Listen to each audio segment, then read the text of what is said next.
Start with personally, Okay. and then what's your recommendation to everyone else?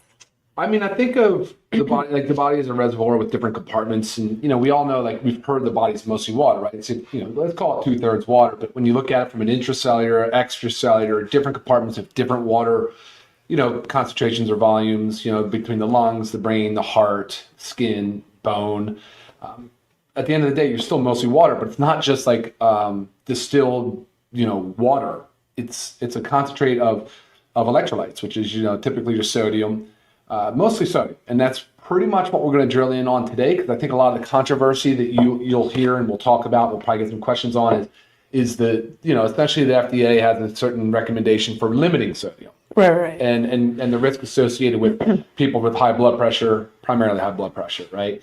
And you'll hear that I find that guidance is extremely flawed. And I think mainstream, is starting to adjust to it, even though there's still kind of that relentless push by the FDA. So I get the fact why there's a lot of confusion on this topic and Right. a lot of misinformation.